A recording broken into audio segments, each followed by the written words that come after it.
کر کے نماز پڑھنے لگتے ہیں. غلط ہے یہ, اسلام کی شکشا نہیں ہے یہ. کسی دوسرے کا آپ آنا جانا بند کر کے, اس کا راستہ بند کر کے آپ نماز پڑھیں. کسی نے ویڈیو بنا کے وائرل کر دیا تو ایک دو جگہ کیس بھی ہو گیا. وہ کیس نہ بھی ہو تب بھی اسلام کی یہ شکشا نہیں ہے میرے بھائی.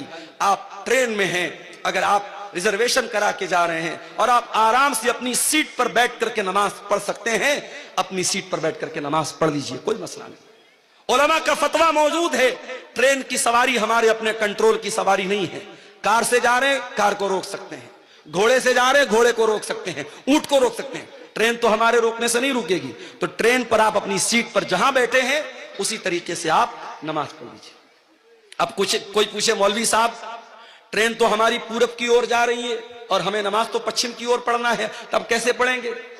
اگر پاسبل ہے, اگر ٹرین پر اپنی سیٹ پر بیٹھے بیٹھے آپ پچھم کی طرف, قبلہ کی طرف منہ کر کے نماز پڑھ سکتے ہیں تو کوشش کر کے پڑھ لیجئے. اور اگر پاسبل نہیں ہے, اینما تولوا فثم وجہ اللہ, ٹرین میں مجبوری کی حالت ہے, آپ کو جدھر سہولت ادھر منہ کر کے نماز پڑھ لیجئے.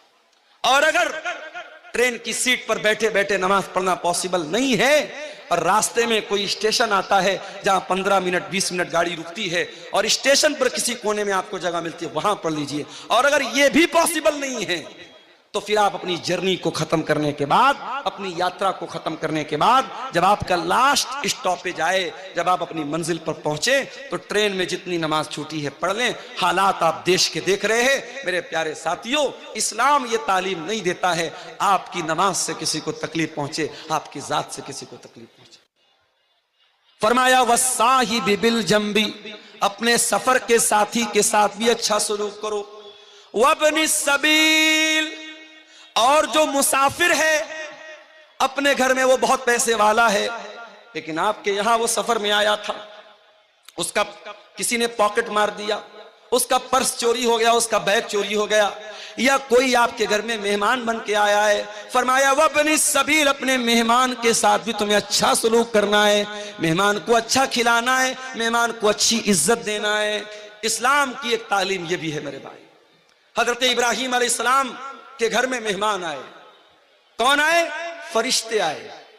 ابراہیم علیہ السلام پہچان نہیں پائے کیونکہ وہ انسان کی شکل میں آئے تھے, بڑے خوبصورت شکل میں آئے تھے. حضرت ابراہیم علیہ السلام جلدی سے گئے اور بچڑے کا گوشت بنا کر کے لائے, بچڑے کو بھون کر کے لائے اور ان کے سامنے پیش کیا. اس کا مطلب یہ ہوا مہمان آئے تو اس کی پسند کا کھانا اس کو کھلانا چاہیے, مہمان کو سمان دینا, مہمان کی عزت کرنا, یہ بھی اسلام سکھاتا ہے. فرمایا وابن السبیل, اپنے مسافر کے ساتھ اور مہمان کے ساتھ بھی تم اچھا سلوک کرو. اس کے بعد فرمایا وما ملکت ایمانکم, جو لوگ تمہارے انڈر میں کام کر رہے ہیں, جو تمہارے غلام ہیں, تمہارے نوکر ہیں, تمہارے کرمچاری ہیں, تم کسی کمپنی کے مالک ہو, باس ہو, تمہارے انڈر میں کام کرنے والے لوگ ہیں, یا تم کوئی کارخانہ چلا رہے ہو, تمہارے گھر میں کام کرنے والے لوگ ہیں, اپنے نوکر چاکر کے ساتھ, اپنے غلاموں کے ساتھ بھی تم اچھا سلوک کرتے رہنا. یہ 9 چیزیں ہو گئی میرے بھائی.